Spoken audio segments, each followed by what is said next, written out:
Saya Krisman Heriamsal, mahasiswa hubungan internasional. Senang sekali saya bisa menjadi bagian dari dialog kebangsaan menyongsong Ramadan. Ternyata sospol lagi ini. Saya tadi sudah cancel yang sospol. maaf. Jadi yang sudah kadung ya udah terus. Silakan singkat aja nanti yang satu sebelah sini. Terus terang saya mahasiswa non muslim dan saya mendapat banyak sekali insight dari beberapa penafsiran dari ayat Al-Quran tadi. Salah satu fenomena yang kita hadapi saat ini sangat sulit untuk menghadirkan dialog-dialog yang menghadirkan orang-orang yang dari latar belakang agama yang berbeda, dan seolah-olah hanya jika kita memiliki latar belakang keagamaan yang sama baru kemudian kita bisa memiliki kesempatan untuk berdialog.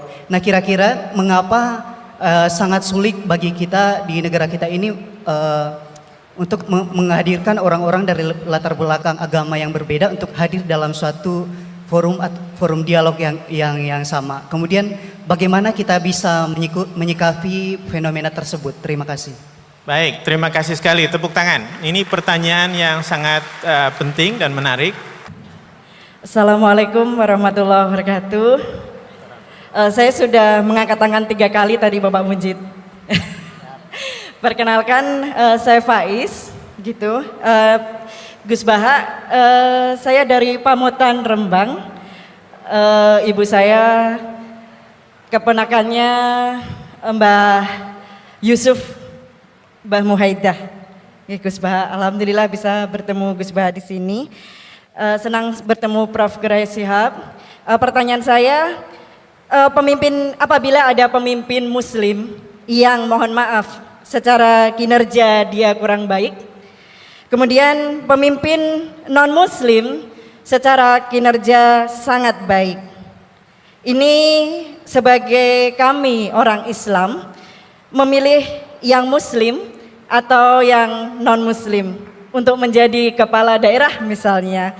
Atau bagaimana jika pemimpinnya perempuan? Meskipun saat ini sudah ada Prof. Ova di sini, juga Bu Mega, begitu. Kemudian termasuk ketika kami di UGM ada rekrutmen dosen baru, kira-kira mana yang bisa kami pilih apabila nilainya berdekatan begitu. Itu pertanyaan dari saya. Saya baru perkenalannya di belakang Bapak Mujid, saya dari Forum Silaturahmi Nahdlatul Ulama, saya juga pengajar di pengelolaan arsip rekaman informasi di BSMB Sekolah Vokasi sama dengan Gus Prapto. Mohon maaf. Assalamualaikum warahmatullahi wabarakatuh. Waalaikumsalam warahmatullahi wabarakatuh. Terima kasih banyak untuk pertanyaan-pertanyaannya. Saya mengapresiasi pertanyaan dari mahasiswa non-muslim tadi. Sebetulnya ketika negara ini berdiri itu ya dialek semua antar umat beragama. Sehingga diputuskan yang penting itu berketuhanan. Maka yang ditolak oleh konstitusi kita adalah ateisme, komunisme. Saya membayangkan misalnya punya anak perempuan, diajak orang yang tidak beragama di tengah hutan misalnya, bunuh ya tidak takut Tuhan, merkosa tidak takut Tuhan, salah etika ya tidak takut Tuhan. Bandingkan kalau diajak yang beragama, pasti masih ada rambu-rambu, ada ini itu. Sehingga memang masalah betul ketika orang tidak berketuhanan itu. Jadi saya ingatkan Mas tadi, siapa tadi namanya? Yang non Irman saya, yang non muslim tadi itu. Siapa? Namanya siapa? Siapa? Kurang jelas. Siapa namanya? Krisna. Krisman. Oke, namanya Krisman. Jadi Mas Krisman ya, kalau dibilang nggak pernah ada dialog dulu ketika negara ini berdiri, itu semua tokoh agama bersepakat. Termasuk saat itu ya ada Perindo, selain ada NU ada Perindo. Itu yang ditentang itu adalah ateisme. Karena kalau orang tidak bertuhan itu ngeri. Ngerinya itu ya tadi misalnya kita punya anak perempuan atau punya keluarga, diajak orang yang tidak beragama. Misalnya berzina ya tidak takut dosa, merkosa ya tidak takut, bunuh ya tidak takut karena nggak punya Tuhan. Mungkin takutnya sama polisi ya kalau ketahuan, kalau enggak. Tapi kalau orang bertuhan ini sistem kesalehannya, sistem kebaikannya ini berlipat-lipat. Takut hukuman Tuhan, takut sosial, takut ini itulah, sehingga kita bersepakat berketuhanan. Lalu kedua, ada beberapa kejadian nyata di beberapa negara yang fahamnya itu tidak bertuhan, itu bekas kondom atau bekas apa dipakai lagi, didaur ulang. Bahkan tinja yang bisa dikelola jadi bahan makanan. Kalau yang beragama tidak, termasuk mungkin di ilmu medis ini tidak wilayah saya, tapi saya cerita mungkin masalah-masalah kayak ya apa hal-hal yang menurut kita dilarang, menurut agama mereka enteng saja. Misalnya bikin cadangan-cadangan organ tubuh dan sebagainya. Kalau beragama itu masih enak, aturannya jelas. Kalau nggak beragama itu repot. Sehingga saya cerita sedikit lagi-lagi karena kadung dipuji ahli Quran Pak Kures sama saya. Saya cerita. Dulu ketika Rasulullah itu sugeng masih hidup, itu ada kekuatan politik. Satu Romawi bertuhan, yang satu Persia tidak bertuhan, tidak berkitab suci. Ketika Romawi kalah, itu Rasulullah itu susahnya bukan main, karena yang masih mentautkan diri dengan Tuhan kalah sama yang sudah tidak bertuhan. Dan ketika akhirnya Persia yang kalah, yang menang Romawi, Nabi itu ikut senang karena yang bertuhan mengalahkan yang tidak bertuhan. Kenapa penting bertuhan? Karena bertuhan itu setidaknya punya aturan. Melakukan ini dosa, melakukan ini dosa. Empati sama fakir miskin itu ibadah. Semua agama pasti sama di tema-tema seperti itu. Sehingga berketuhanan ini penting sekali, kata Pak Kures tadi, berketuhanan itu luar biasa. Terus kedua, ini penting juga. Saya mohonnya, saya pernah juga disowani beberapa tokoh dari Mabes Polri. Saya sering bilang, Indonesia utamanya pejabatnya harus terima kasih sama seluruh rakyat Indonesia, karena itu aset yang sebenarnya Indonesia ya seluruh rakyat Indonesia. Saya cerita satu cerita, ini hadis sahih di Bukhari, nggak bisa dipertentangkan. Ini hadis sahih di Bukhari, di Muslim. Di antara yang diapresiasi Allah itu adalah potensi jahat kita tidak menjadi, tidak kita wujudkan. Kalau seluruh rakyat Indonesia, tidak usah seluruh, 1/4 kita ini maling semua. Itu negara miskin kok, karena biayai kita di penjara 2 tahun, 3 tahun. Separuh kita mentalnya membunuh, habis Indonesia. 1/4 saja, 1/3 saja, 1/8 saja punya mental killer, itu habis Indonesia. Ketika rakyat kita, ketika tetangga kita, masyarakat kita tidak melakukan kejahatan, itu ketertiban yang sejati.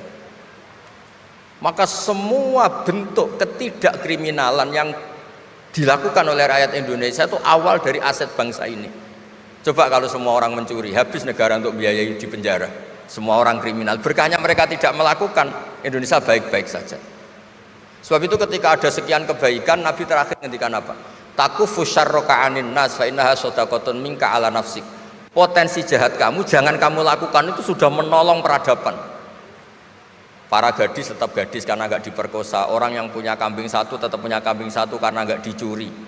Orang yang berkarir tidak terhenti karena karakternya agak dibunuh, tidak dihujat, tidak dihentikan, tidak disetop oleh cibiran, oleh bulian. Maka di antara 7 orang yang dilindungi Allah, fi dzillihi yauma la dzilla illa dzilluh, itu Nabi hanya cerita orang yang enggak jadi. Di antara yang diceritakan Nabi dalam sebuah hadis, saya ini lelaki sejati, sangat mencintai sepupu saya, dan saya mau ngumpuli dia, tidak mau sampai saya kasih uang 100 dinar. Setelah saya kasih 100 dinar, saya ingin ngumpuli dia dengan cara salah tentu. Dia gak mau dan berpesan, la tafuddal khatam illa bihaqqi. Kamu jangan ngumpuli saya sebelum nikah. Singkat cerita, pemuda ini gak jadi melakukan hal yang nista, yang gak benar. Itu sama Allah dijadikan wali. Berkahnya gak jadi. Jadi kalau potensi kejahatan kita tidak menimpa orang lain, itu sudah luar biasa.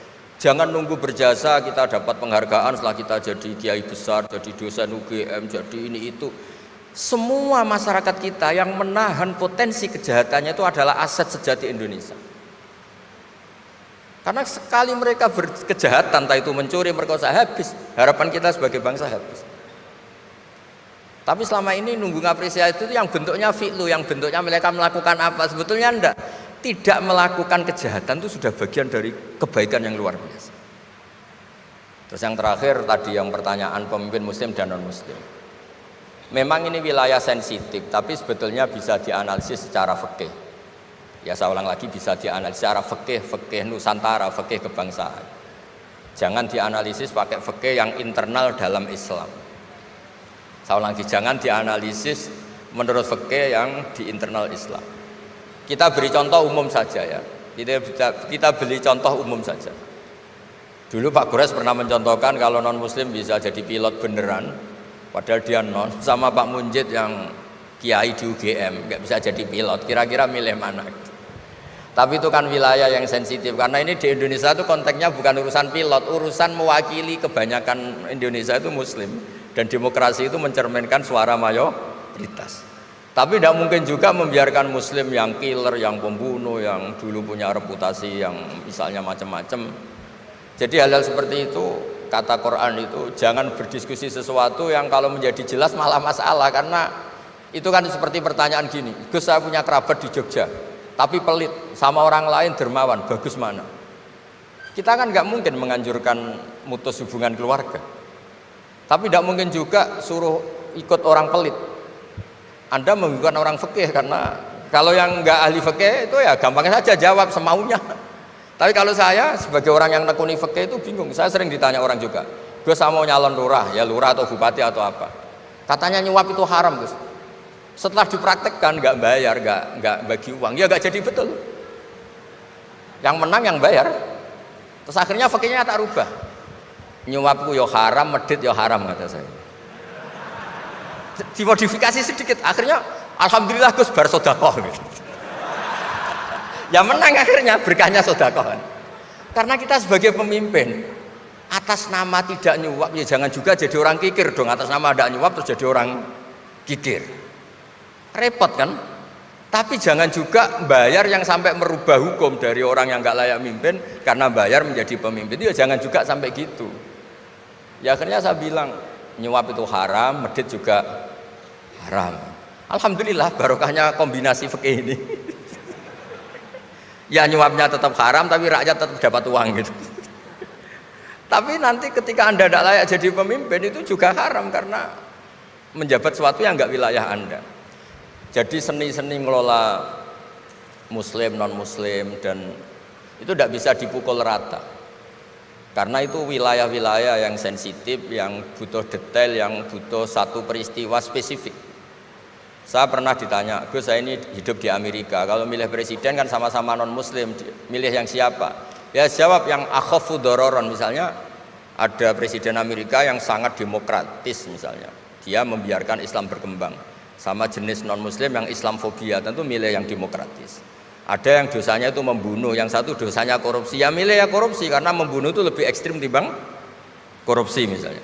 Itu ada di aturan fikih, jika sama-sama pasti salah milih yang akhafud dororen, yang madorotnya ada begitu apa besar. Coba kalau kita punya pemimpin yang hobinya itu bunuh sama yang hobinya rakus harta misalnya, itu di fikih jelas dijelaskan milih yang rakus harta kalau bandingannya itu, karena pembunuhan itu lebih berat secara ukuran dosa. Tapi apapun itu ini bukan pembenaran pada kesalahan, bukan, tapi memang ada aturannya. Apa kalau ada dua dororani, dua bahaya, urtukiba khafuma, kalau ada dua hal yang bahaya dipilih yang paling apa? Ringan kalau dalam konteks ya tadi. Kalau kita membiarkan pemimpin yang enggak benar, dipimpin orang enggak benar, tapi kalau memaksakan chaos misalnya, ya milih yang enggak chaos, itu kan ada aturannya di fikih karena Nabi menghindari al-harad, hal-harad itu chaos pembunuhan massal itu nggak boleh, dan mayu addi ila dzalik juga nggak boleh, yang bisa potensi begitu juga nggak boleh. Jadi saya mohon di antara aturannya Quran itu latas alu anasya intu bedalakum tasukum, kamu jangan diskusi sesuatu yang kalau diperjelas malah kamu yang malu. Saya biasanya mencontohkan hal-hal yang ringan kayak suami istri. Misalnya Anda tanya sama Pak Munjid, istrinya tanya, Mas apa betul saya ini cinta pertama Anda? Bukan alternatif terakhir. Wah itu rata-rata orang nikah itu kan korban alternatif terakhir gitu. Itu kalau ditanya sama-sama konangan itu aslinya itu. Ceweknya juga sama, apa betul Pak Minjit itu cinta pertama pilihan terakhir? Oh saya sering mau nikah ini orang yang saya cintai tapi takdirnya ini gitu. Itu kan orang dibilang takdir itu kan ya tersinggung. Jadi banyak hal yang kalau didiskusikan itu masalah-masalah. Latas alu an asya intu bedalakum tasukum. Kamu jangan tanya atau diskusi sesuatu yang kalau diperjelas itu malah masalah. Jadi itu etika ya, etika dalam diskusi juga jangan memicu lagi. Saya kira demikian, nanti ditambahi oleh Abi Profesor Gores. Monggo.